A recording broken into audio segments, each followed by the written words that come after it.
माध्यमिक आणि प्राथमिक या दोन्हींचा सुरेख असा संगम पहिल्यांदाच माझ्या पूर्ण कारकिर्दीमध्ये मी पाहतोय। माध्यमिक शिक्षक आणि आमचे प्राथमिक शिक्षक दोन्ही शिक्षक एकत्र येणं शिक्षणाच्या दृष्टीने अतिशय चांगली बाब आहे।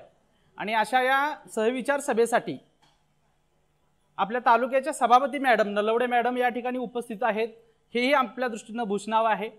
आजच्या या सहविचार सभेसाठी उपस्थित सर्व आमचे प्राथमिक आणि माध्यमिकचे शिक्षक वृंद बंधू भगिनी तुम्हा सर्वांना प्रथमतः मी अभिवादन करतो आणि माझ्या या विषयाकडे वळतो। आता खरं म्हणजे हा शिक्षक समृद्धी अभियान जे सुरू केलेला आहे हा खूप चांगला उपक्रम आहे। तो यासाठी की आपल्याला शिक्षक म्हणून प्रत्यक्ष अध्यापन करत असताना बऱ्याचशा उणिवा येतात आणि आमच्यातला प्राथमिक शिक्षक तर त्याला प्रत्येक विषयातलं सखोल नॉलेज घ्यावं लागतं। माध्यमिक शिक्षकांच्या बाबतीत बोलायचं झालं तर त्यांना त्यांच्या विषयातलं सखोल नॉलेज असतं, त्यांचं त्या विषयावरचं प्रभुत्व असतं, पण आमच्याकडे तसं नसतं। तरी पण आम्ही प्रयत्नानं हे करतो। खरं तर आता सरांनी जी के पाटील सरांनी पण माझ्याविषयी सांगितलं की मी राज्यशास्त्रातून सेट आहे आणि आता इथं मी मराठी घेतोय। मग हे मराठीतलं नॉलेज असो किंवा गणित असो किंवा इंग्रजी असो किंवा इतर विषय असो हे आमच्या प्रयत्नानं आम्हाला मिळवावे लागतातच, कारण ते आमच्या व्यवसायासाठी आम्ही ज्या व्यवसायात कार्यरत आहोत त्याच्यासाठी ते आवश्यक आहे। या ठिकाणी मी आज व्यासपीठावर उभा आहे म्हणजे मी एक प्रतिनिधी म्हणून तुमच्यातला उभा आहे आणि तुमच्या सर्वांच्याकडून एक अपेक्षा व्यक्त करतो की तुम्ही सर्वजण मला सहकार्य कराल। व्याकरणाच्या बाबतीत अनेक शंका आहेत आणि या शंकांचं निरसन आपण या तासिकेच्या नंतर किंवा एक सुंदर सरांनी कल्पना सांगितली की आपण एक व्हॉट्सअप ग्रुप बनवूया, खरोखर त्याची खूप गरज आहे। कारण जे शिष्यवृत्तीला मार्गदर्शन करणारे शिक्षक आहेत किंवा इतर शिक्षक यांना त्यांच्या विषयात येणाऱ्या अडचणी सोडवण्यासाठी कोणतं तरी एक माध्यम हवं आहे आणि याच्यासाठी हे व्हॉट्सअप एक सुंदर आणि चांगलं माध्यम आहे आणि त्याचा आपण उपयोग करूया। आणि हा उपक्रम केवळ फॉर्मॅलिटी राहू नये तर तो अतिशय चांगल्या प्रकारचा शिक्षण विभागाचा उपक्रम व्हावा अशा आपण या पहिल्याच सभेला अपेक्षा व्यक्त करूया। आजचं जे मराठी व्याकरणाबाबत मला बोलायचं आहे, खरं तर मराठी व्याकरण हे एवढी सोपी गोष्ट पण नाही आहे।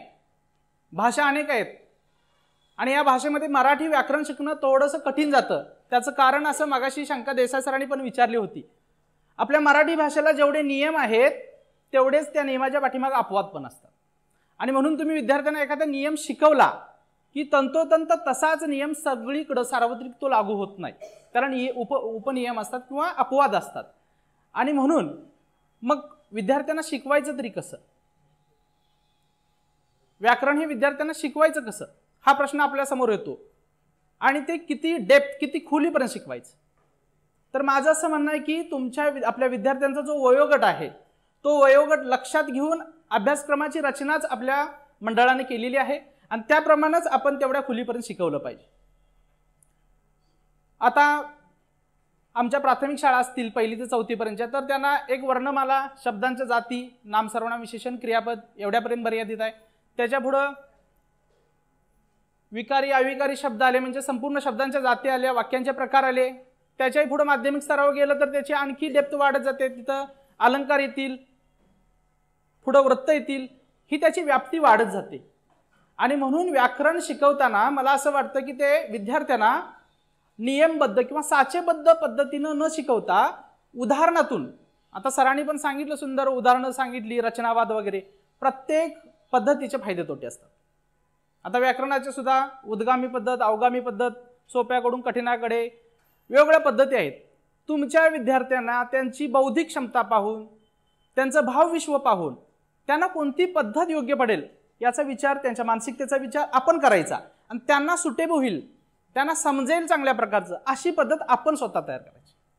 केवळ दुसऱ्यांच्या पद्धतींचं अंधानुकरण करून जर आपण शिकवायला गेलो तर ते कृत्रिम होईल आणि म्हणून काय करूया आपण तुमच्या विद्यार्थ्यांचा, आपल्या विद्यार्थ्यांचा वयोगट लक्षात घेऊन आपली पद्धत एक निर्माण करूया। तर व्याकरणाच्या बाबतीत आपण सगळं पाहणारच आहोत। तर मुळात व्याकरण हा शब्द, व्याकरण म्हणजे काय असा प्रश्न कधी कधी आपल्याला पडतो। व्याकरण म्हणजे काय, तर व्याकरण म्हणजे त्याचा शब्दशः अर्थ घ्यायला गेलं तर व्याकरण म्हणजे स्पष्टीकरण। मग स्पष्टीकरण नेमकं कशाचं, तर व्याकरणातील नियमांचं स्पष्टीकरण, म्हणजे व्याकरणात जे नियम आहेत, भाषा शिकण्याचे जे नियम आहेत त्याचं स्पष्टीकरण करण्याचं ते एक शास्त्र आहे, त्याला आपण व्याकरण असं म्हणतो। मग या मराठी भाषेचं व्याकरण जे आहे ते मराठी भाषेचं व्याकरण आपल्याला शिकायचं असताना सुरुवात जर त्याचं कुठून होत असेल तर ती वर्णमालेपासून। आणि याच्यासाठी वर्णमाला चांगल्या प्रकारे समजणं हे अत्यंत महत्त्वाचं आहे, तो त्याचा बेस आहे. या वर्णमालेत आताच सरांनी सांगितलं की काळानुरूप आपण अपडेट राहिलं पाहिजे. तसे ह्या वर्णमालेत सुद्धा बदल होतात. आता पूर्वीच्या वर्णमालेत तुम्हाला कल्पना आहे, त्या पूर्वीच्या वर्णमालेत किती वर्ण होते? 48 वर्ण होते. म्हणजे 48 वर्णांची जी वर्णमाला होती त्याच्यामध्ये आता पुढे वाढ झाली. आता मुलं म्हणतील हे वर्ण म्हणजे तरी काय? मग वर्ण म्हणजे काय? वर्ण म्हणजे रंग म्हणतो आपण. आपल्या मुखावाटे जे ध्वनी निघतात त्या ध्वनींना विशिष्ट रंग देऊन आपण जे रेखाटन करतो तो वर्ण. तर हे वर्ण कुठले आणि त्यांची विभागणी कोणती ते आता आपण इथं सुरुवातीला पाहूया, कारण ते महत्त्वाचं आहे. याच्यामध्ये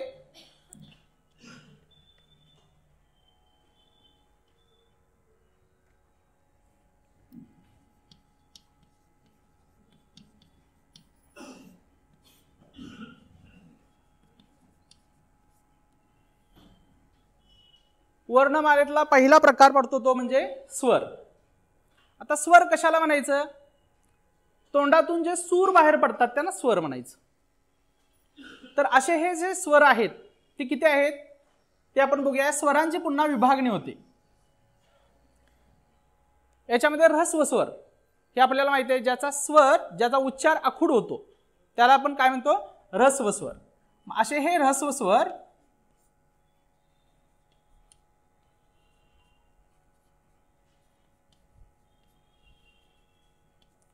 अ, ई, उ, रू आणि लू आहेत. आता रू आणि लू हे दोन जे स्वर आहेत ते मुळात संस्कृत मधले, पण आपल्याही याच्यामध्ये त्याचा समावेश केलेला आहे. खरं तर रू साठी क्लुप्ती हा एकमेव शब्द आहे आपल्या मराठीमध्ये. आता ऱ्हस्व नंतर दीर्घ स्वर जे आहेत त्याच्यामध्ये उरलेले सगळे हे दीर्घ स्वर ते आपण लिहूया.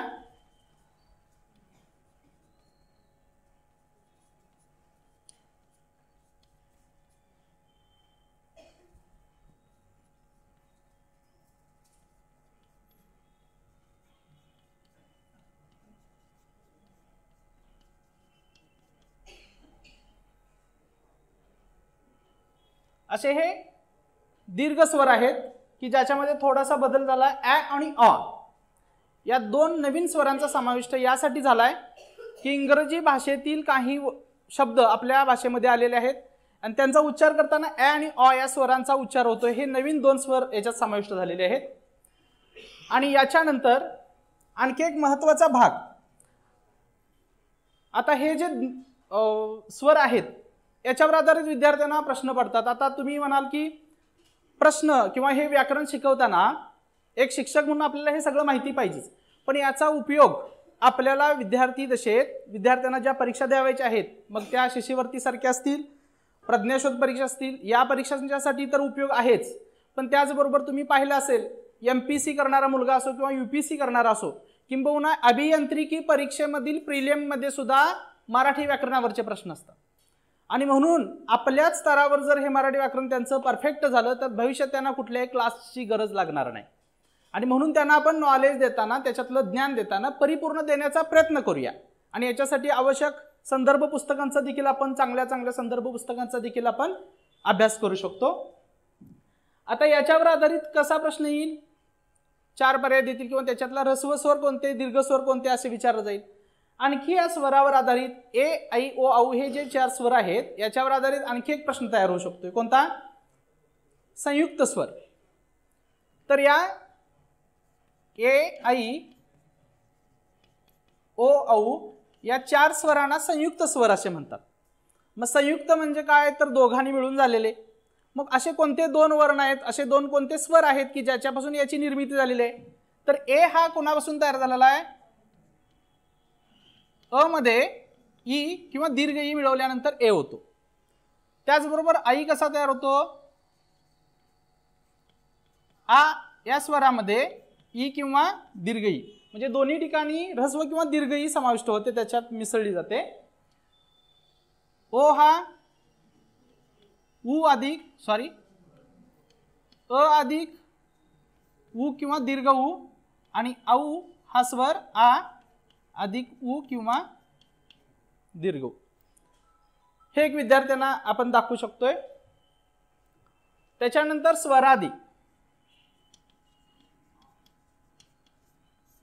स्वरादी दोन आहेत, अम आणि आ. आता मुलं म्हणतील स्वरादी यांना का म्हणायचं, यांना स्वरादी का म्हणायचं, तर अम कसा तयार होतो, पहिल्यांदा अ आणि त्याच्यावर अनुस्वार. आ कसा तयार होतो, पहिल्यांदा अ नंतर त्याचा विसर्ग आहे, म्हणजे स्वर आदी आहे, बरोबर ना.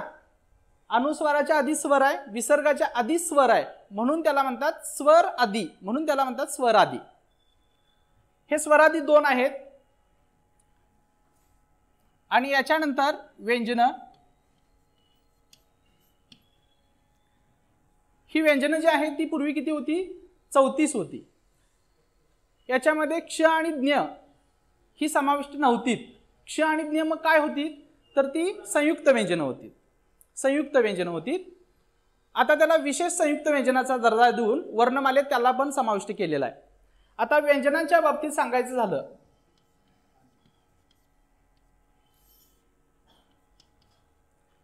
व्यंजनांच्या मध्ये पुन्हा प्रकार पडतात. पहिला प्रकार आहे स्पर्श. या व्यंजनांना दुसरं एक नाव आहे बघा, त्याला परवर्ण असं देखील म्हणतात. याला परवर्ण का म्हणतात, कारण ते यातले जे व्यंजन आहेत त्यांना दुसऱ्याची मदत घ्यावी लागते. जसं आपण परपोषी वनस्पती म्हणतो ना, का त्या दुसऱ्यावर डिपेंड असतात, दुसऱ्यावर अवलंबून असतात, तसं यातली व्यंजनं जी आहे ती स्वरांच्यावर अवलंबून, स्वर त्याच्यात मिसळल्यानंतर ते पूर्ण व्यंजन बनतं, म्हणून त्याला परवर्ण म्हणायचं, कारण ती दुसऱ्या वर्णावर अवलंबून आहेत. या स्पर्श व्यंजनामध्ये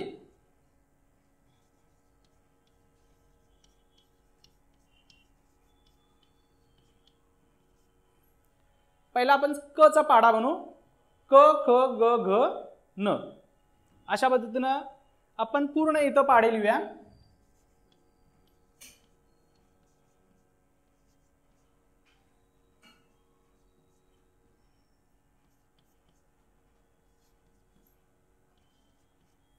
मधली अक्षरे मी थोडीशी गाळलेली आहेत, कृपा करून तुम्ही लिहा.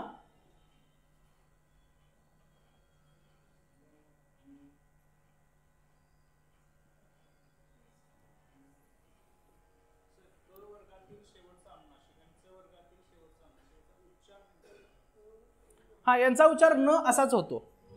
उदाहरण सांगतो एक. आता पूर्वी बघा, कंदील हा शब्द मी इथं लिहितो.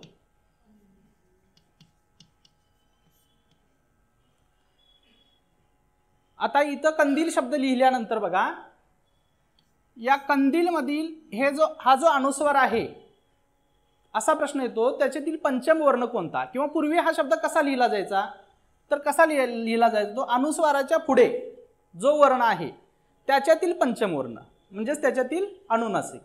म्हणजेच हा शब्द कसा होणार, द च्या पाड्यातील कोणतं, कंदील, म्हणजे त्याच्यामध्ये तो अनुनासिक मिसळलं जातं. तर ही जी अनुनासिक आहेत, या अनुनासिकांना परसवर्ण असं देखील म्हणतात. म्हणजे हे शब्द का माहिती असायला बघा, न न म वगैरे ही जी अनुनासिक आहेत माहिती आहे, पण एखाद्या वेळी असं विचारलं की याच्यातील परसवर्ण कोणतं, तर ते केवळ त्या शब्दाचा अर्थ किंवा शब्दाला असलेलं दुसरं नाव माहीत नसल्यामुळे आपल्याला उत्तर आपली मुलं चुकू शकतात. त्याच्यामुळे तो शब्द, ती कन्सेप्ट तुम्हाला माहिती पाहिजे की त्याचं दुसरं शब्द नाव आहे अनुनासिकाचं परसवर्ण.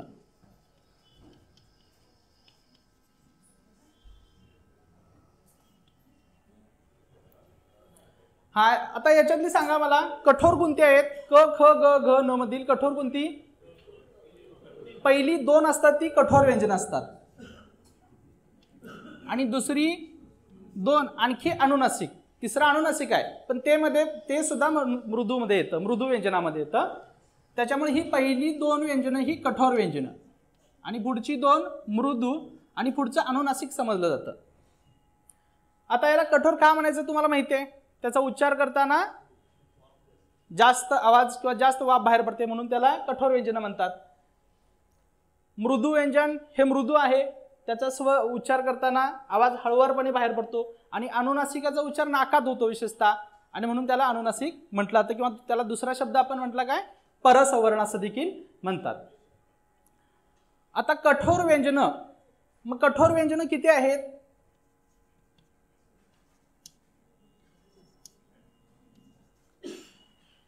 ही बघा, ही 10 प्रत्येक पाड्यातील 5 दुनी 10 झालीच, पण ही सोडून ही आणखी काही कठोर व्यंजन आहेत.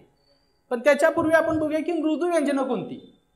मृदू व्यंजनं म्हणजे ग घ, प्रत्येक पाड्यातील तिसरं आणि चौथं अक्षर हे मृदू व्यंजन, म्हणजे ही 5 दुनी 10 झाली. त्याचबरोबर सर्व स्वर आणि स्वरादी आणि अनुनासिक या सगळ्यांचा समावेश मृदू व्यंजनामध्ये होतो.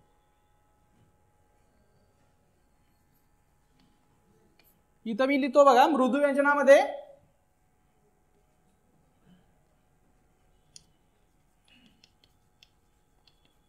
तिसरे आणि चौथे व्यंजन प्रत्येक पाड्यातील,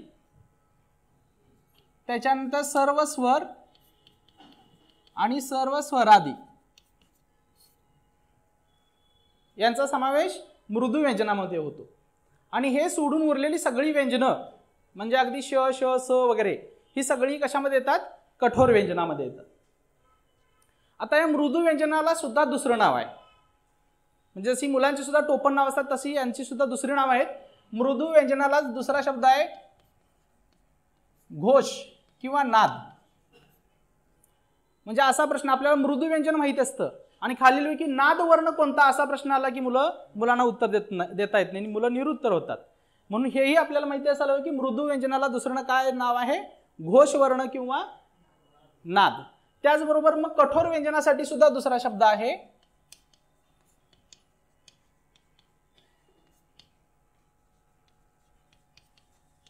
कठोर व्यंजनाला काय म्हणतात? श्वास वर्ण किंवा अघोष. मृदू व्यंजनामध्ये नादमय आहे म्हणून त्याला नाद असं वर्ण म्हटले जातं. म्हणजे हे शब्द देखील आपल्याला माहिती असावेत.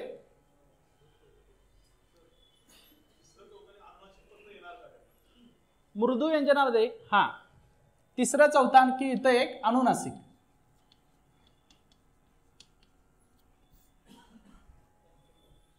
यांचा समावेश मृदू वर्णात होतो.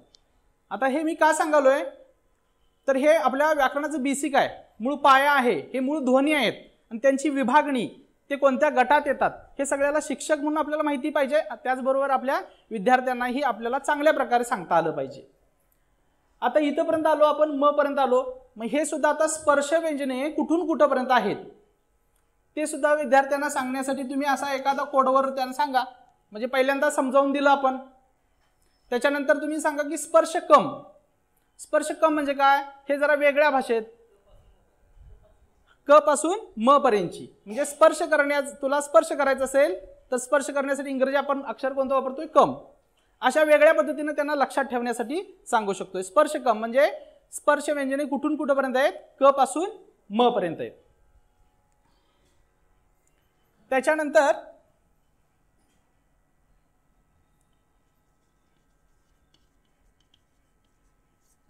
अर्धस्वर म पर्यंत आपण आलोय. याच्या पुढचे वर्ण आहेत य र ल व. हे अर्धस्वर आहेत 4.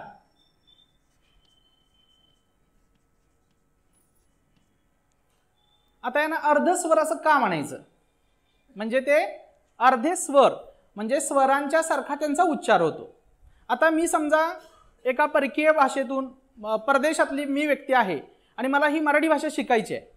मला इयत्ता हा शब्द लिहायला सांगितला तर मी असा लिहू शकतो य ला वेलांटी इ य ता. बरोबर, मी असा लिहिणार. पण मराठीतले मी सुरुवातीला सांगितलं व्याकरणामध्ये इतके नियम आणि इतक्या बऱ्याचशा बाबी आहेत की त्या तुम्हाला निरीक्षणानंच हळूहळू समजत जातात. काही गोष्टी ह्या निरीक्षणानंच हळूहळू समजत जात असतात. तर इयत्ता याच्यामधील इ म्हणजे य याचा उच्चार कोणासारखा होतो? इ या स्वरासारखा होतो. म्हणून य या व्यंजनाला काय म्हणतो आपण? अर्धस्वर, कारण त्याचा उच्चार स्वरासारखा होतो. मग असा दुसरा शब्द र. र वरून एखादा शब्द सांगा.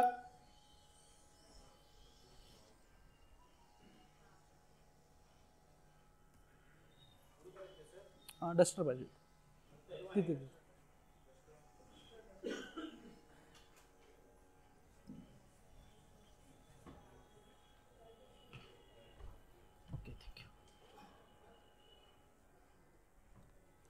आता या ठिकाणी बघा र, या ठिकाणी मी एक नाव लिहितो,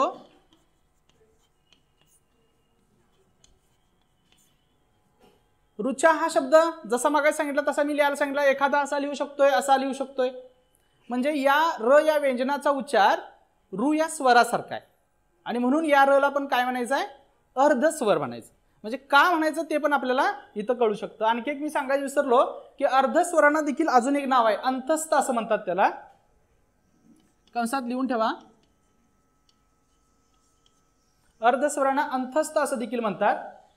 पुढचा ल जो आहे तो लू या स्वरासारखा त्याचा उच्चार होतोय. क्लुप्ती, एखाद्याला क्लुप्ती लिहायला सांगितला तर तो असा लिहिल, एखादा असा लिहिल, इथं स्वर घेतलाय, इथं व्यंजन घेतलंय, म्हणजे या व्यंजनाचा उच्चार या स्वरासारखा झाला म्हणून हे अर्धस्वर. आणि उरलेला शब्द व, म्हणजे तुम्ही ऊ जर लिहायला सांगितला तर काही मुलं बघा, लहान मुलं ऊ असा लिहितात आणि काही जण ऊ म्हटल्यानंतर असा पण लिहितील, बरोबर. म्हणजे या देखील व चा उच्चार ऊ या स्वरासारखा होतोय म्हणून या 4 वर्णांना आपण अर्धस्वर असं म्हणतो. व पर्यंत आपण आलोय वर्णमालेमध्ये.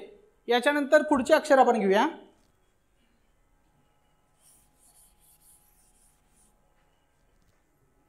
उष्मे.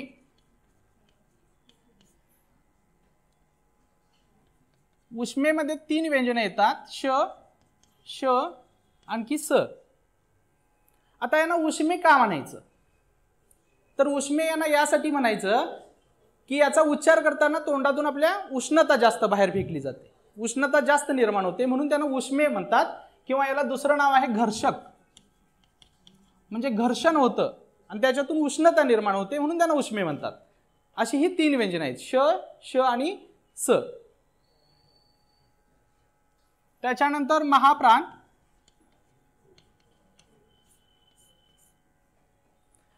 आता महाप्राण, महा म्हणजे मोठा, प्राण म्हणजे श्वास. मोठा श्वास, ज्या व्यंजनाचा उच्चार करताना मोठा श्वास बाहेर पडतो ते व्यंजन म्हणजे महाप्राण. असं कोणतं व्यंजन आहे, ह. अगदी बरोबर, ह. म्हणजे महाप्राण ह हे अक्षर आहे. पण काही वेळा काही स्पर्धा परीक्षेत सुद्धा असं विचारलं जातं एकूण महाप्राणांची संख्या किती. आता मुख्य महाप्राण हा एकच आहे, पण काही ठिकाणी आणखी ह येतं. जसं तुम्हाला माहिती आहे बघा, ख चा उच्चार करताना इंग्रजी आपण म्हटलं तर ते पटकन कळेल, क चं स्पेलिंग के आहे पण ख चं स्पेलिंग के एच, ग चं जी पण घ चं जी एच, म्हणजे या दोन्ही ठिकाणी ह येतोय. असे हे दोन्ही ठिकाणचे 5-5 आलं लक्षात ना. ख, घ, छ, ठ अशा पद्धतीचे हे 10, त्याच्यानंतर हे 3, 13 आणि हा 1 असे 14. एकूण महाप्राण विचारले तर एकूण महाप्राण किती आहेत, 14. पण त्यातला मुख्य महाप्राण म्हणजे कोणता, ह या अक्षर. आता या ठिकाणी तुमच्या लक्षात आले असेल स चा उच्चार करताना ह स्पष्ट, तुम्हाला ह चा उच्चार स्पष्ट होत नाही, म्हणजे असे काही अपवाद आहेतच, म्हणजे हे सुद्धा लक्षात असायला हवेत.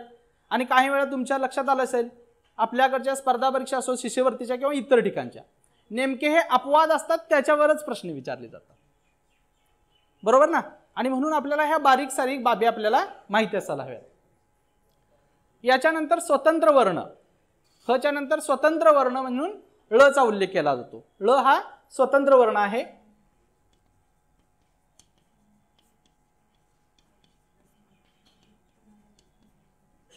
ळ हा स्वतंत्र वर्ण आहे आणि क्ष आणि ज्ञ शेवटची 2 अक्षरं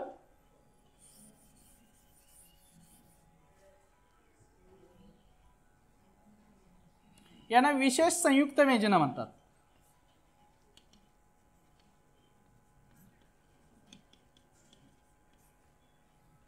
यांना विशेष संयुक्त व्यंजन अशी म्हणतात. आणि अशी कुठली आहे ती 2, क्ष आणि ज्ञ. आता ही संपूर्ण वर्णमाला आपण पाहिलेली आहे. ही वर्णमाला ही त्यांची असणारी नावं जी आहेत, दुसरी नावं, ती सगळी विद्यार्थ्यांना समजून घ्या. आता अगदी 4थीच्या मुलाला एवढं सांगण्याची अजिबात गरज नाही, पण विशेषतः 7वीचा मुलगा जो प्रज्ञाशोध परीक्षा देईल किंवा 8वी NMMS आहे, तुमचं शिष्यवृत्ती आहे, हां, विशेषतः माध्यमिक स्तरावर तर हे सगळं विद्यार्थ्यांना माहितीच असायला हवं, कारण पुढच्या त्यांना भविष्यात ज्या स्पर्धा परीक्षा द्याव्या लागतील त्यांच्यासाठी हे अत्यंत गरजेचं आहे. आणि म्हणून हे इथपर्यंत आपण त्यांना देऊया. याच्यावर आधारित आता प्रश्न कसे तयार होतील हे तुम्ही आता आपण पाहिलंच, पण आणखी थोडंसं पाहूया. आता मी एक प्रश्न देतो की श्रीकृष्ण जन्माष्टमी याच्यामध्ये किती स्वर आहेत, किती व्यंजनं आहेत? वर्णमालेवर आधारित प्रश्न.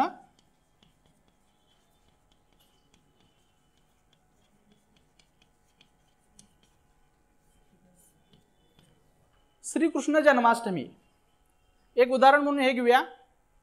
म्हणजे प्रश्नांचे प्रकार या घटकावर कसे येऊ शकतील आपण पाहिलं. स्वर किती, व्यंजन किती, रस्व कोणते, दीर्घ कोणते, संयुक्त स्वर कोणते पाहिलं. आणखी एक राहिलं माझ्या नजर चुकीनं, सजातीय स्वर आणि विजातीय स्वर कोणते. मग सजातीय कशाला म्हणायचं? एकाच उच्चार स्थानातून जे उच्चारले जातात ते सजातीय. उदाहरणार्थ अ आ कंठातून आपल्या उच्चारला जातोय एकाच उच्चार स्थानातून. पण अ आणि ई म्हटलं तर अ कंठातून निघतं आणि ई तालूमधून निघतं, म्हणजे ते विजातीय झाले. म्हणजे ते लिहून ठेवा. सजातीय म्हणजे एकाच उच्चार स्थानातून निघणारे, म्हणजे उदाहरणार्थ अ आ किंवा ई.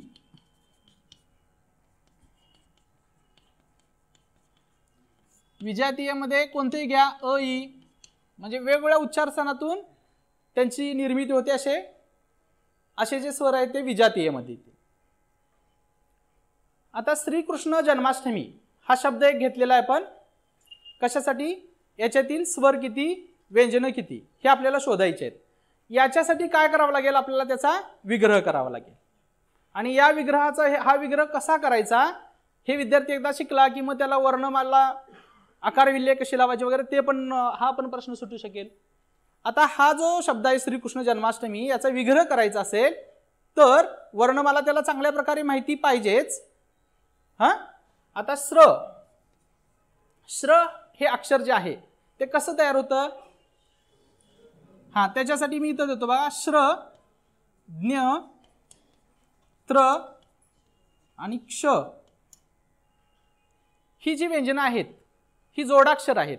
बघा, ही जोडाक्षर आहेत. कधी कधी प्रश्न असा पण येतो, एक 4-5 शब्द दिले जातात, क्षत्रिय पण शब्द दिला,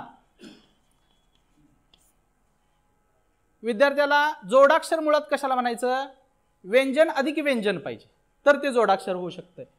कृपा हे सुद्धा काही मुलं प्राथमिक स्तरावर म्हणजे सुरुवातीला कृपा देखील जोडाक्षर म्हणतात, पण ते कृपा होऊ शकत नाही. का होऊ शकत नाही? अगदी बरोबर, क मध्ये ऋषी मधला रू मिळवल्यानंतर तो क्रू होतो. क हे व्यंजन आहे पण रू हे व्यंजन नाही. जोडाक्षराचा नियम काय आहे? व्यंजन अधिक व्यंजन आणि त्याच्यात नंतर स्वर मिसळला पाहिजे, त्यावेळी ते जोडाक्षर तयार होतं. आणि म्हणून कृपा हे जोडाक्षर होऊ शकत नाही. पण क्ष हे जोडाक्षर होईल का? क्ष हे जोडाक्षर होणार, कारण त्याच्यामध्ये येणारे वर्ण व्यंजन कोणते आहेत? क अधिक श आणि त्याच्यामध्ये अ मिसळला जातो, तेव्हा ते क्ष हे जोडाक्षर होतं. त्याला संयुक्त व्यंजन असं देखील म्हणतात. तसं हे श्र कसं तयार होतं? श अधिक र अधिक अ अशा पद्धतीने हे श्र तयार होतं. ज्ञ कसं तयार होतं? द अधिक न अधिक य अधिक अ. इंग्रजी बाराखडीमधलं ज्ञचं जर आपण स्पेलिंग विचारलं तर DNYA मुलं सांगतात. ते DNYA म्हणजेच हे द न य आणि अ. म्हणजे इंग्रजी भाषा आणि मराठी भाषा व्याकरणाच्या बाबतीत सुद्धा खूप एकमेकाला फायदा होऊ शकतो शिकत असताना. तसं हे त्र मध्ये त आणखी र याच्यामध्ये अ मिसळल्यानंतर हे त्रय अक्षर तयार होतं. आता हे सगळं बघितल्यानंतर मग श्रीकृष्ण जन्माष्टमीमध्ये एकूण स्वर किती होतील ते पाहूया आपण. त्याच्यासाठी याची विभागणी श्रीची विभागणी करूया आपण. श अधिक र अधिक दीर्घ ई, त्याच्यानंतर क अधिक रू अधिक श अधिक न अधिक अ, त्याच्यानंतर जन्माष्टमीमध्ये ज अधिक अ. ठीक आहे, याच्या पुढे मी घेत नाही. अशा पद्धतीनं आपल्याला त्याचा विग्रह करावा लागेल आणि मग त्याच्यातले घेऊयाच का पूर्ण? ठीक आहे, घेऊया. ज पर्यंत आलेलं आहे, त्याच्या पुढं न अर्ध अधिक म अधिक आ अधिक श अधिक ट अधिक अ अधिक म अधिक ई. या ठिकाणी मुलांना एक सांगावं लागेल की श हे अर्ध आहे, पूर्ण व्यंजन नाही आहे. नाहीतर मुलं काय करतील, श मध्ये सुद्धा अ मिळवतील. तसं होता कामा नये, कारण ते पूर्ण व्यंजन नाही आहे, ते जोडाक्षरच आहे. याच्यातील आता स्वरांची संख्या पाहिली,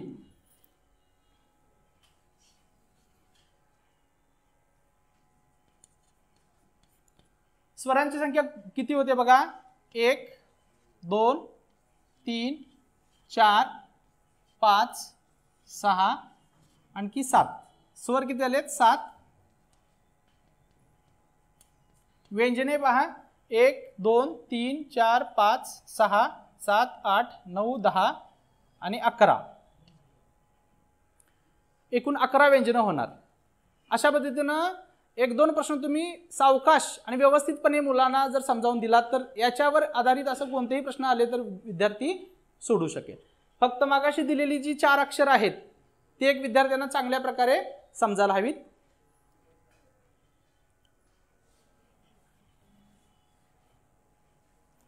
आता आणखी एक प्रश्न वर्णमालेवर कसा येतो पहा. आता मी मगाशीच सांगितला तसाच एक प्रश्न घेऊया.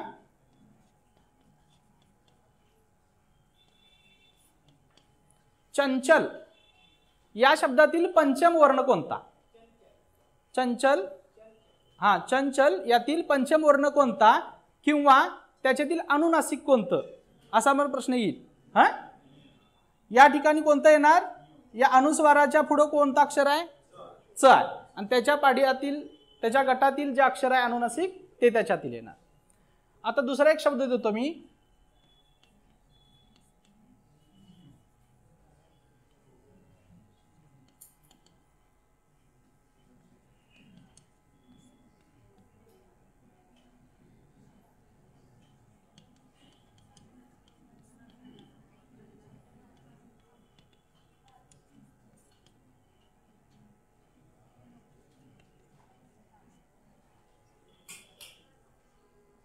या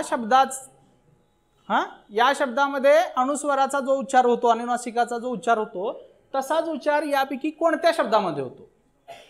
कोणता? संशय. सिंह असा त्याचा उच्चार होतो.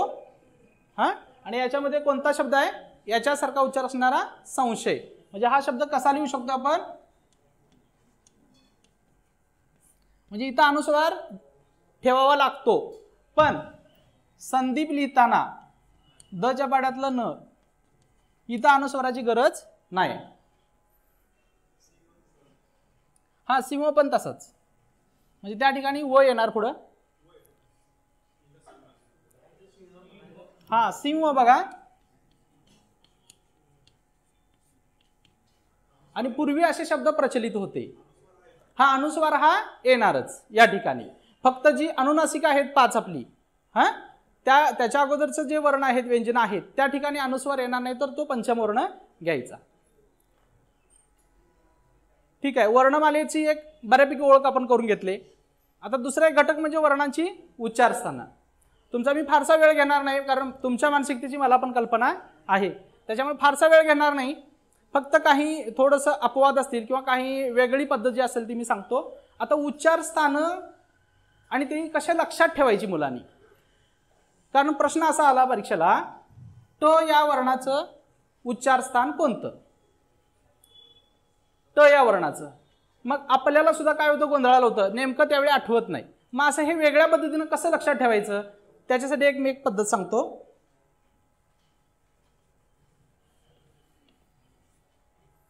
बघा, आपण लिहून घेऊया असे.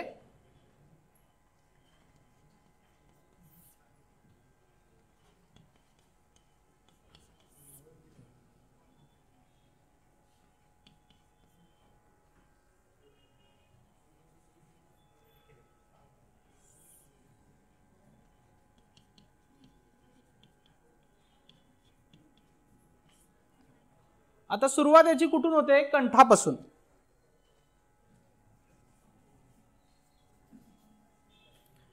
या ठिकाणी मी एक आकृती काढतो.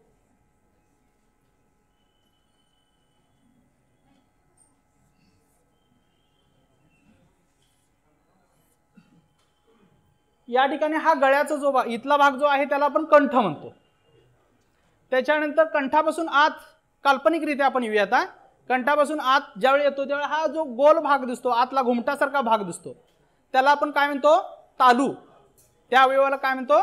तालू. तालूच्या पुढे आल्यानंतर दाताच्या पाठीमागचा जो खडबडीत भाग आपल्याला लागतो त्याला आपण म्हणतो मूर्धा. त्याच्यानंतर दात, नंतर शेवटी ओठ. ही उच्चार स्थानं आहेत आणि या उच्चार स्थानांचा उपयोग करून ज्यांचा उच्चार होतो त्यांना त्या वर्गामध्ये टाकलेला आहे. आता मग सांगा, पहिला वर्ण कंठ घेऊया आपण. कंठातून उच्चार होणारे स्वर 2 आहेत. कुठले आहेत? अ आणखी आ. आणि याच्यातील व्यंजनं जी आहेत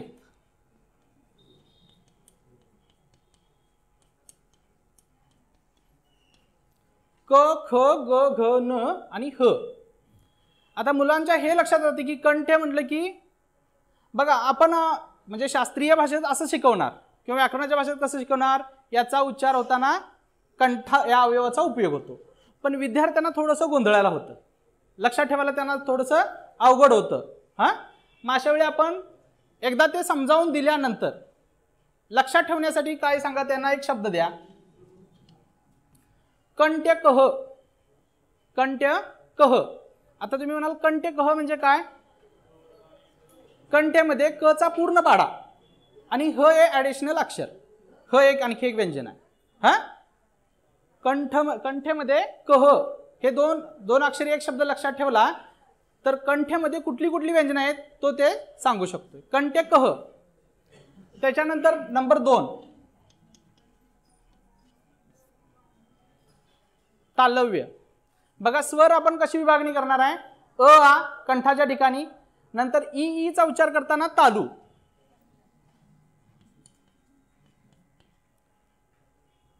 आता तालव्याच्या मदतीनं, तालूच्या मदतीनं उच्चार होणारे जे वर्ण आहेत ते कुठले आहेत?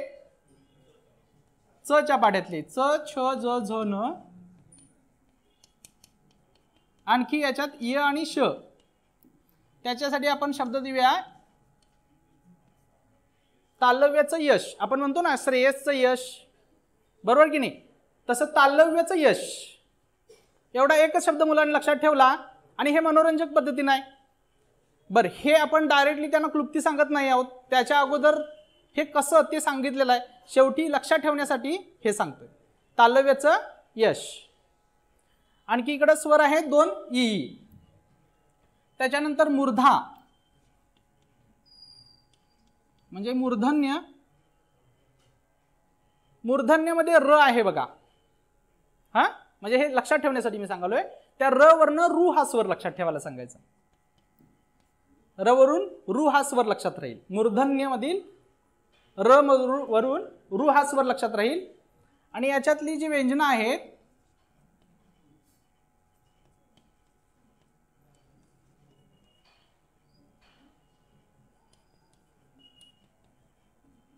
आणि याच्यासाठी आपण शब्द लिहूया टरशळ. मूर्धन्य म्हटलं की टरशळ. आता हा अर्थहीन शब्द आहे आणि तो पण वेगळ्या लयीमध्ये मुलांनी एक लक्षात ठेवला. मूर्धन्य टरशळ आपल्याला वाटतं ते त्याच्या लक्षात राहणार नाही, पण एक 3-4 वेळा म्हणून घेतलं तर मूर्धन्य टरशळ ते 100% पाठ करतात, कारण हा थोडासा गमतीदार शब्द तयार होतो. म्हणजे मूर्धन्यमध्ये ट चा पूर्ण पाडा आणि र, श आणि ळ ही अक्षर येतात. त्याच्यानंतर पुढचं उच्चारस्थान आहे दंत्य. आता दंत्यमध्ये कोणती व्यंजन आणि कोणता स्वर येतो? आपण रू पण आलेला आहे. म्हणजे मूर्धा म्हणजे तुम्हाला सांगितलं आहे खडबडीत भाग, तिथं रू आला. रूच्या पुढचा जो स्वर आहे तो लू, तो दंतेसाठी येतोय. आणि दंतेसाठी व्यंजनं जी आहेत ती त, थ, द, ध, न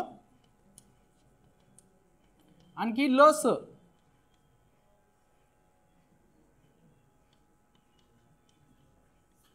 हे कसं लक्षात ठेवायचं? लक्षात ठेवण्यासाठी मी सांगालो होता. आता आपण लस वेगवेगळ्या ठिकाणी देतोय, हातात देतोय वगैरे, दातात लस असं विद्यार्थ्यांना गमतीदार सांगा. फक्त लक्षात ठेवण्यासाठी मी सांगालोय, असं व्याकरण शिकवायचं नसतं. पण लक्षात ठेवण्यासाठी हे जर सांगितलं तुम्ही लस कुठं? दातात लस असं म्हटलं की ते 100% त्यांच्या याच्यातून लक्षात म्हणजे विसरणार नाहीत. दंते म्हटलं की त चा पूर्ण पाडा आणि ल आणि स ही पुढची व्यंजनं. याच्यानंतर शेवटी आपण येतोय ओठ, ओष्ठ्य. उच्चारस्थान ओष्ठ आहे. ओष्ठमध्ये पुढचं जे स्वर आहेत उ उ या दोन्ही व्यंजनांचा उच्चार करताना आपल्या ओठांची मदत होते आणि म्हणून त्याला ओष्ठ म्हणतात. हा हो हा काही लिहिण्याच्या ओघामध्ये राहतील चुका राहतील किंवा नजर चुकीने राहील काही, त्या नंतर थोडंसं ऍडजस्ट करून घ्या. ओष्ठ्यामध्ये उ हु हे दोन स्वर आणि या ठिकाणी प फ ब भ म.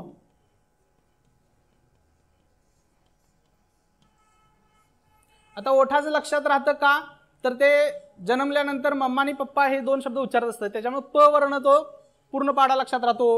ओष्ठ म्हटलं की प. आता हे झाले एक एक उच्चारस्थानावरून निघणारे.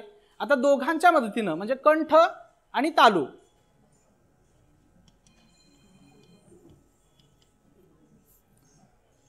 या दोन्हीच्या सहाय्यानं म्हणजे कंठ तालव्य आपण त्याला म्हणतोय. आता या कंठ तालव्यामध्ये पुढचे दोन स्वर येतात कुठले, ए आई, आणि याच्यामध्ये कोणतंही व्यंजन येत नाही. हा कंठ आणि तालव्य या दोघांच्या मदतीनं ए आणि आईचा उच्चार होतो. कंठाचा पण उपयोग होतो आणि तालव्याचा. मग आता हे कसं लक्षात ठेवायचं, या दोन्हीतली जर अक्षरं तुम्ही घेतली कंठ आणि तालव्य, कंता म्हणजे कणत असताना काय म्हणतो आपण, आई ग म्हणतो, त्याच्याऐवजी ए आई, हा असं लक्षात ठेवायला सांगा.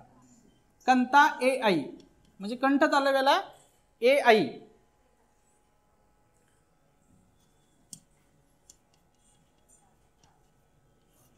त्याच्यानंतर कंठ आणि ओठ, कंठोष्ठ आपण म्हणतो त्याला. या कंठोष्ठ्यामध्ये कुठलं येतं, ओ औ.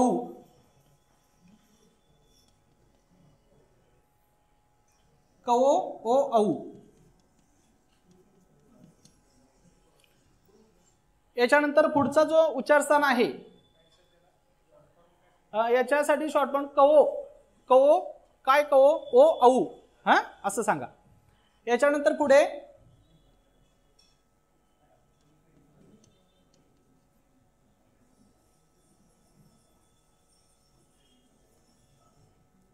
दंतोष्ट्य.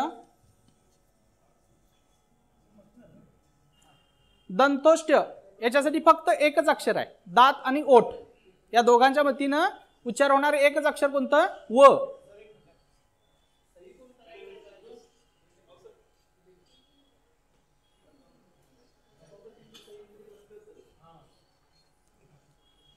दंत आणि ओष्ठ यांच्या सहाय्यानं उच्चार होणारं वर्ण कोणता, एकच आहे, त्याच्यामुळे तो लक्षात राहील. दात आणि ओठ याच्यामध्ये एकच कोणतं, व. आणि शेवटचं आहे दंत तालव्य.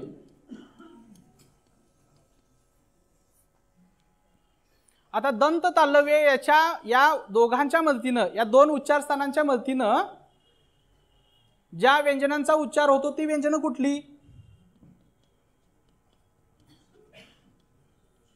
तर ती च छ ज आणि झ.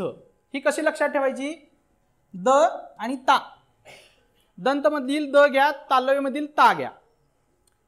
उदाहरण आपण एखादं म्हणतो बघा, हे काम कोण करू शकतो, हे काम दत्ताच करू शकतो, बरोबर.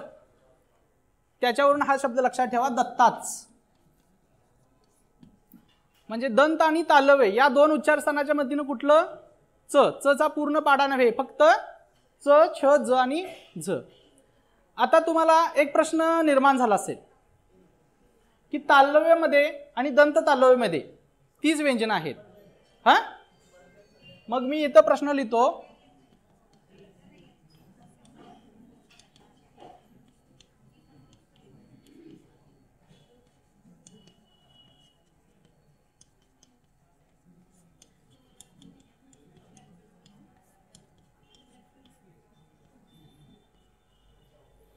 बघा ही जी दोन वाक्य दिलेत, परीक्षेला असं पण येऊ शकतो किंवा एखाद्या विद्यार्थी, हे जग सुंदर आहे याच्यामधील जे ज आहे याचं उच्चारस्थान कोणतं, तालव्य म्हणायचं की दंत तालव्य म्हणायचं, हा.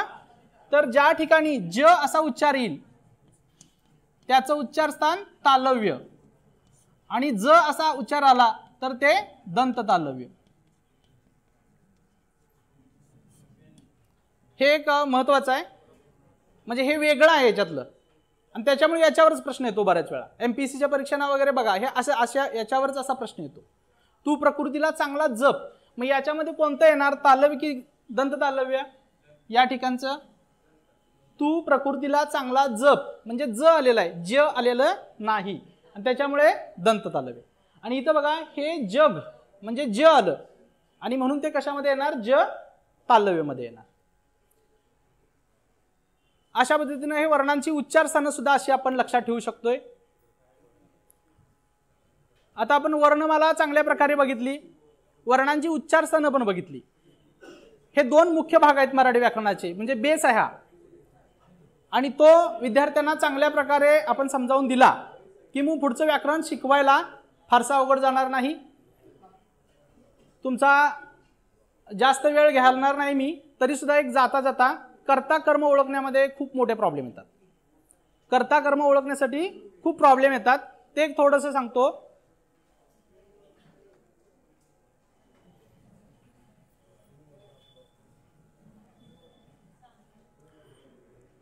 आता खरं म्हणजे शब्दांच्या जाती शिकवताना कधी कधी बघा, मी आता तुम्हाला प्रश्न दिला, काही वेळा आपल्या परीक्षेमधून सुद्धा तालुक्याला किंवा अगदी वेगवेगळ्या प्रकाशनामध्ये सुद्धा तुम्हाला असा शब्द येतो बघा, म्हणजे हाच नव्हे दुसरा येईल, वर या शब्दाची जात कोणती? आता तुम्ही सांगा, वर या शब्दाची जात कोणती? अगदी बरोबर आहे. म्हणजे आपण शिकवताना सुद्धा, आता मी उदाहरणार्थ मी या ठिकाणी उभा आहे, तुम्ही मला माझी जात विचारला तर शिक्षक, मी जर उद्या शेतात गेलो आणि काम करत असेल तर काय सांगणार, शेतकरी. म्हणजे तो कोणतं काम करतो त्याच्यावरून त्याची जात ठरते. तसं वर हा शब्द त्या वाक्यामध्ये कोणतं काम करतो त्याच्यावरून त्याची जात ठरते. त्याच्यामुळं पेपर सेटर जे असतात किंवा इतरांनी सुद्धा असा शब्द न देता तो पूर्ण वाक्य दिलं पाहिजे. उदाहरणार्थ बघा, वर हा शब्द किती प्रकारे वापरता येईल.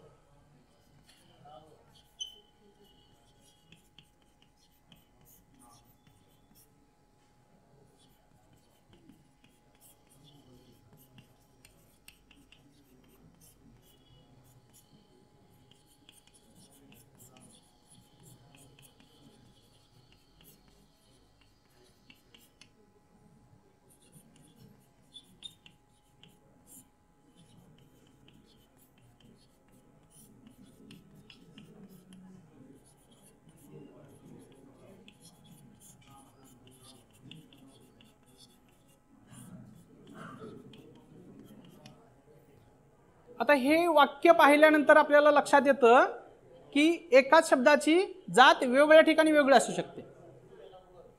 तू त्याला वर, या ठिकाणचा जो वर आहे तो काय आला, क्रियापद म्हणून आला.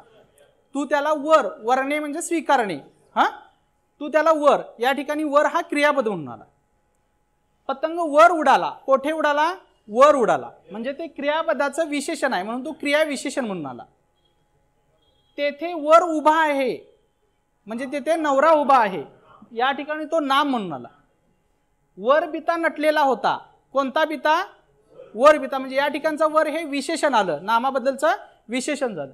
पुस्तक टेबलावर आहे, टेबल या शब्दाला जोडून वर आलाय, या ठिकाणी तो शब्दयुगी अव्यय म्हणून आला. म्हणून आपण शिकवताना सुद्धा शब्द देऊन त्याची जात ओळखा असं सांगायचं नाही, तर ते वाक्य द्यायला हवं आणि त्या वाक्यात त्याचं कार्य कोणतं त्याच्यावरून त्याची जात ठरवायची हे सांगायला हवं.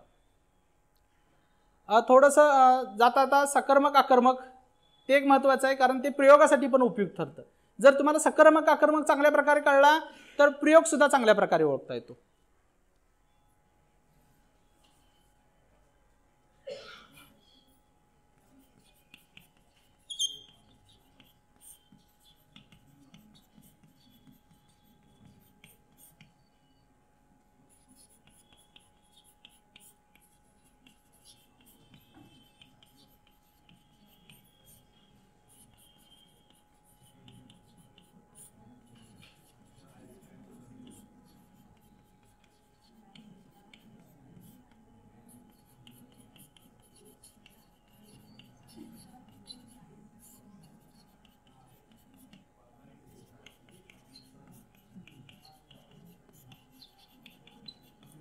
आता या ठिकाणी मी काही वाक्य लिहिलेत बघा. काही जण म्हणजे पूर्वी विशेषतः कर्ता आणि कर्म कसे शोधायचे, तर क्रियापदाला कोण न प्रश्न विचारायचे, कोण खाते, गवत खाते. पहिल्या वाक्यातील कर्ता कोण, गाय. दुसऱ्या वाक्यातील कर्ता सोहम. तिसऱ्या वाक्यात हा तुमची जी उत्तर येतील ते सांगा. हा ते आपण बघूया नंतर. तिसऱ्या वाक्यामध्ये त्याला दूध आवडते. हा थोडंसं कन्फ्यूज झालाय. ऋतूला मुकुट शोभतो. आणखी तो विद्यार्थी आहे. हा म्हणजे इथं थोडंसं आपण कन्फ्युजन होतोय, म्हणजे तुम्ही आम्ही सगळेच होतोय. मग कर्ता हा नेमका ओळखायचा कसा, तर त्याच्यासाठी काय करावं लागतं, त्यातला धातू पहिल्यांदा शोधून काढायचा. खाते हे क्रियापद आहे आणि त्याच्यातील खा हा धातू आहे. या धातूला नारा, नारी, नारे हा या पद्धतीने तुम्ही प्रत्यय जोडा. आता या ठिकाणी खाणारी नारी जोडायला पाहिजे. खाणारी कोण असा प्रश्न विचारायचा. खाणारी कोण, खाणारी कोण या ठिकाणी गाय, म्हणजे हा कर्ता झाला.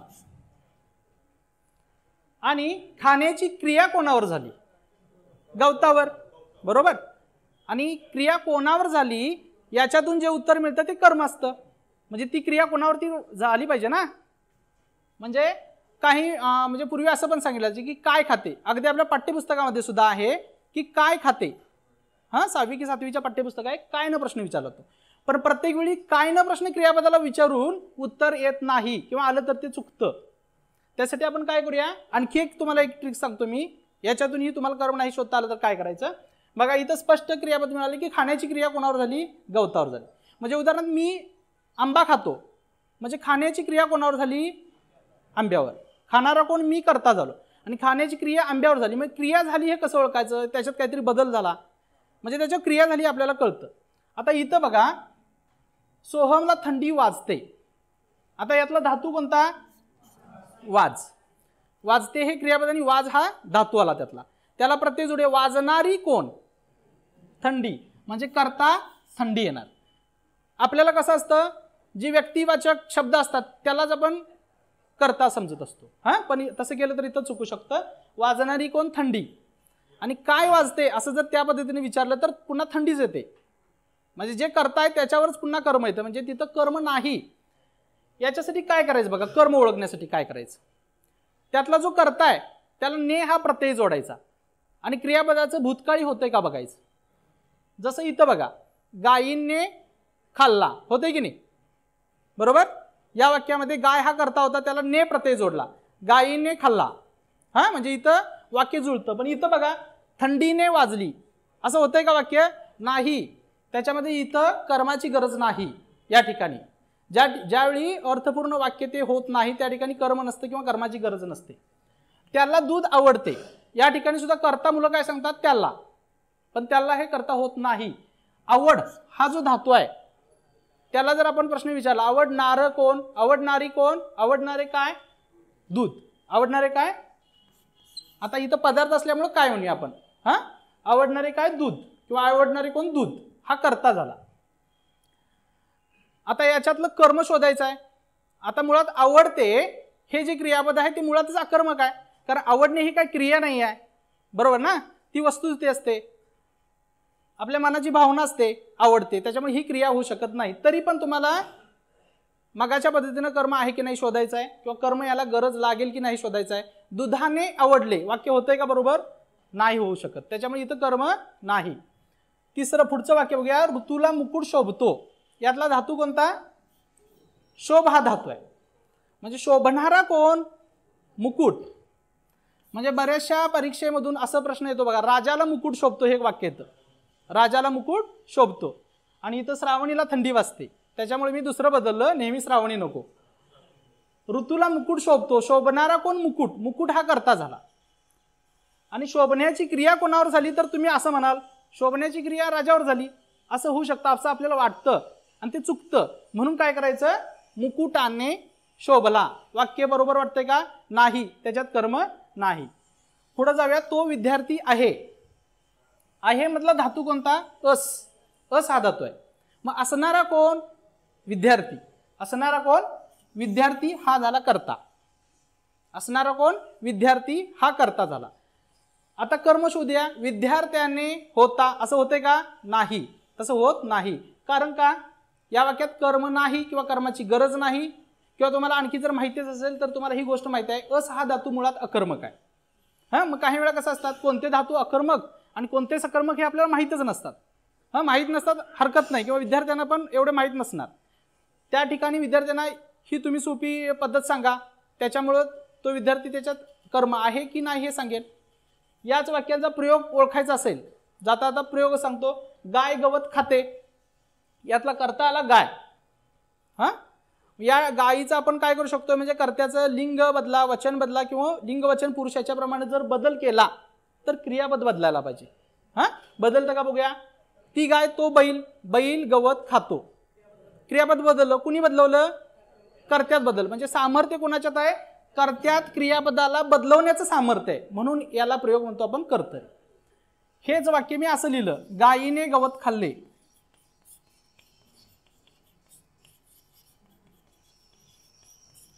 आता या ठिकाणी बघूया, खाणारी कोण? गाय, हा कर्ता झाला. गायीनीच्या ठिकाणी बैलाने घेतलं, बैलाने गवत खाल्ले. क्रियापद आता बदल झाला का? बदल झाला नाही, म्हणजे कर्ता सामर्थ्यवान नाही, म्हणजे हा प्रयोग कर्तरी होऊ शकत नाही. मग आपण जाणार पुढची स्टेप कर्माकडं. गवत हे कर्म आहे, मगाशी पाहिलं आपण. हां, ते गवत, तो चारा घ्या.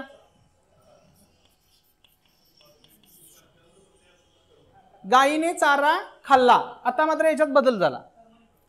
केव्हा बदल झाला? ज्यावेळी आपण कर्मात बदल, म्हणजे इथलं कर्म सामर्थ्यवान आहे, म्हणजे हा प्रयोग कुठला? कर्मणी. तिसरं वाक्य घेतो मी.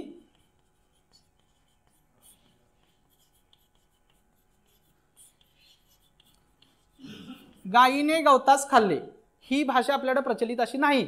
हां, हे सुरुवातीला सांगतो, पण आपण इथं समजण्यासाठी म्हणतोय. गायीने गवतास खाल्ले, गायीच्या ठिकाणी बैल घेतला तरी बदललं नाही, बैलाने गवतास खाल्ले. गवताच्या ठिकाणी चारा घेऊया, गायीने चाऱ्यास खाल्ले तरी पण बदललं नाही. कर्त्यानुसार बदलत नाही, कर्मानुसार बदलत नाहीत, म्हणजे तो प्रयोग कुठला असतो? भावी. इथं निरीक्षणातून आणखी एक गोष्ट विद्यार्थ्यांच्या पण लक्षात येईल, तुमच्या पण लक्षात आली असेल. गाय गवत खाते, इथं गाय या शब्दाला प्रत्यय आहे का बघा? नाही. कर्त्याला ज्यावेळी प्रत्यय नसतो त्यावेळी तो 100% प्रयोग कर्तरी असतो. एखाद्या वेळी इथं प्रत्यय येऊ शकतो, कर्त्याचा फक्त प्रत्यय बघायचा. कर्त्याला प्रत्यय नाही म्हणजे तो 100% कर्तरी प्रयोग. ज्यावेळी कर्त्याला प्रत्यय आहे पण कर्माला नाही, अशा वेळी तो 100% प्रयोग कर्मणी असतो. म्हणजे हे तुम्ही नंतर नजरेनं ओळखू शकाल, वाक्य दिलं की लगेच नजरेनं सांगू शकाल. आणि ज्यावेळी कर्त्याला प्रत्यय आहे, कर्माला पण प्रत्यय आहे, अशा वेळी तो भावी असतो. पुन्हा एकदा सांगतो बघा. कर्त्याला प्रत्ययच नसेल, पहिला कर्ता बघायचा, कर्म बघायचं नाही. कर्त्याला प्रत्यय नाही, 100% तो कर्तरी. याला व्याकरणाच्या भाषेत कर्ता हा प्रथमांत आहे असं म्हटलं जातं, म्हणजे त्याला प्रत्यय नाही. नंबर 2, या ठिकाणी कर्त्याला प्रत्यय आला, कर्माला आहे का बघायचं. कर्माला नाही, फक्त कर्त्याला आहे, म्हणजे हा कर्मणी. आणि दोघांना पण प्रत्यय असेल तर तो भावी. पण वाक्यात जर कर्मच नसेल तर कर्मणी शोधायची गरजच नाही. उदाहरणार्थ, त्यांनी घरी जावे.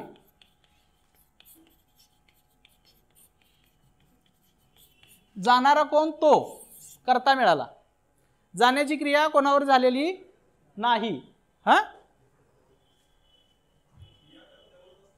आता या ठिकाणी बघा, त्यांनी घरी जावे हे विद्यार्थी पण वाक्य आहे. विद्यार्थी वाक्य असतात ती भावे प्रयोगाची असतात, अकर्मक भावेमध्ये. याच्यात कर्म नाही. हां, त्याच्यानंतर आणखी एक तुम्हाला, मला मळमळते असं एक वेगळं वाक्य घेऊया. मला मळमळते. आता याच्यात मळमळणारे कोण? पहिल्यांदा आपण कर्ता शोधणार. मळमळणारे कोण? सापडते का उत्तर? त्या वाक्यात नाही आहे, म्हणजे ते काहीतरी द्रव्य असेल. हां, पण ते त्या वाक्यात नाही, म्हणजे अशा वेळी त्या वाक्याचा भाव हाच त्याचा कर्ता मानायचा. त्याला व्याकरणाच्या भाषेत भाव कर्तरी प्रयोग म्हणतात. तो भावेमध्येच येतोय. हां, पण आपल्याला हे एवढं घ्यायला नको आता सध्या. खरं तर अगदी माध्यमिकचे शिक्षक सगळे आहेत या ठिकाणी, आणि तुम्ही सगळ्यांनी या ठिकाणी, मी तुमच्यातला एक सामान्य शिक्षक, आमच्या प्राथमिकमधला एक सामान्य शिक्षक आहे, आणि अशा या सामान्य शिक्षकाला मेंघाने साहेबांच्या कृपेनं या व्यासपीठावर येण्याची संधी मिळाली. आणि विशेष म्हणजे तुम्ही सर्वांनी खूप मोठे विद्वान असून सुद्धा माझे 2 शब्द ऐकून घेतलात, त्याबद्दल तुम्हा सर्वांचं मी मनापासून आभार मानतो आणि थांबतो. धन्यवाद.